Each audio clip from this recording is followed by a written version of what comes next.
Sexual posters, அதாவது வந்து கோவில்களில் எதுக்கு இது வச்சுருக்காங்க, மனிதர்கள் யார் ஒரு பிறவி தாண்டி வராங்களோ அவங்களுக்கு தான் அது வந்து வச்சுருக்காங்க. இதில் இருக்கக்கூடிய பொசிஷன்ஸ், போஸ்டர்ஸ் இதெல்லாமே வந்து இன்னைக்கு நிறைய பேருக்கு ஃபன்னியஸ்ட்டாக இருக்குது. ஆக்சுவலாக அது வச்சதுக்கான வேற ஒரு பர்பஸ் என்னன்றது இப்போ வரைக்கும் ஹியூமன் ஃபைன் பண்ணல. அண்ட் அதை வந்து நான் ரகசியமாகவே வச்சுருக்கேன்.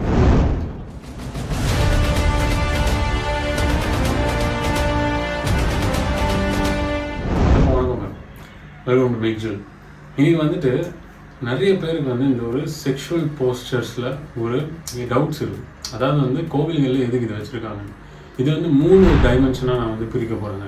வாங்க போகலாம். ஃபர்ஸ்ட் டைமென்ஷன், நீங்கள் அத்தனை எக்ஸ்பீரியன்சஸ் ஆஃப் லைஃப்பையும் முடித்த பிறகு தான் உங்களால் வந்து இறைவனுடைய கருவறையை தாண்ட முடியும்.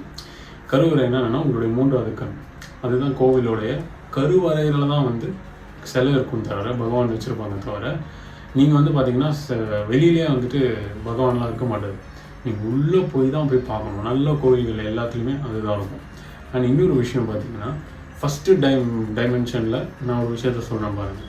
இந்த ஆசைகள், இந்த காமங்கள் இதெல்லாம் தீர்ந்த பிறகு தான் உங்களால் வந்து படிப்படியாக ஒரு சக்கரங்கள், உங்களுடைய மூலாதாரம், சுவாதிஷ்டானம்ன்றது குளம், நம்ம மணிப்புரம்ன்றது அக்னி பிரதேசம், அப்புறம் அனாகத்தம்ன்றது வந்து பார்த்திங்கன்னா பெல்லு, அதில் மணி அடிப்பாங்க.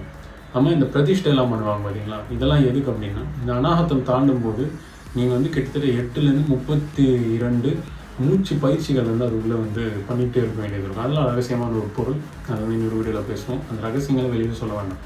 ஸோ இதெல்லாம் தாண்டின பிறகு தான் உங்களால் வந்துட்டு இந்த ஒரு விஷுத்தையை தொட முடியும். விஷுத்த சக்கரம்ன்றது நந்தியோடைய அந்த ஒரு வரவேற்பு, சிவன் வரத்துக்கான வரவேற்பு தான் அந்த நந்தி அப்படி உட்காந்துருக்கும். அதுக்கப்புறமா உள்ளே பார்த்தீங்கன்னா கருவறையில் இறைவன் உட்காந்துருப்பாரு. அந்த இறைவனை தொடரணும்னா 3வது கண். ஸோ இது வந்துட்டு அவ்வளோ பாரம்பரியமாக, அவ்வளோ கல்ச்சுரலாக சித்தர்கள் வந்து அவ்வளோ ஈஸியாக வந்து அதை புரிகிற மாதிரி வைக்கலை. மனிதர்கள் யார் ஒரு பிறவி தாண்டி வராங்களோ அவங்களுக்கு தான் அது வந்து வச்சுருக்காங்க. 2வது தான் வந்து ரொம்ப ஃபன்னியஸ்ட் பார்ட்.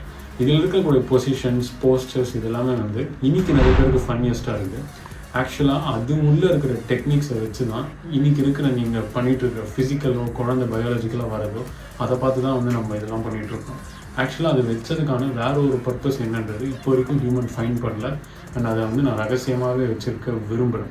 பட் அது வந்து பேசிக்காக உங்களுக்கு தெரிய வைக்கிறதுக்கு சொல்லணும்னா அது டிவைன் டெக்னிக். அந்த டிவைன் டெக்னிக்ன்றது வெளியில் வந்து கொண்டு வருது. 3வது டைமென்ஷன் தான் ரொம்ப வந்து இன்ட்ரெஸ்டிங்.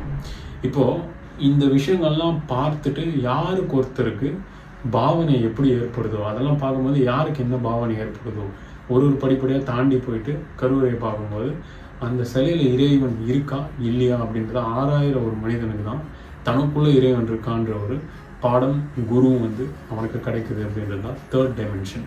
ஸோ உங்களுக்கு புரிஞ்சிருக்கும் இந்த செக்ஷுவல் போஸ்டர்ஸ், இந்த செக்ஷுவல் டெக்னிக்ஸ் இது எல்லாமே வந்து பார்த்திங்கன்னா வச்சது அறிவுபூர்வமாக, முட்டாள்தனமாக கிடையாது. அண்ட் ஆல்சோ நம்மளோட சேனலில் கிரியா யோகத்தை பற்றி நம்ம பேசுகிறோம். கிரியா யோகம் வந்து நிறைய பேருக்கு சொல்லிக் கொடுக்குறோம், அதை இலவசமாக. அதுக்கு முன்னால் நீங்கள் வந்து யோகா அண்ட் மெடிடேஷன் இங்கே ஜாயின் பண்ணிக்கிட்டு கிரியா யோகத்துக்கு தகுதி பெறுறதுக்கு 329 per month நீங்கள் பே பண்ணிவிட்டு நம்ம கீழே இருக்கிற காண்டாக்ட் நம்பருக்கு ஸ்க்ரீன்ஷாட் அனுப்பிச்சிட்டு நீங்கள் ஜாயின் பண்ணிக்கலாம். குரூப்பில் ஃப்ரீ கைடன்ஸ் இருக்கும், ஃபுல் கைடன்ஸ் இருக்கும். So thank you so much for வாட்சிங் அண்ட் தேங்க்யூ.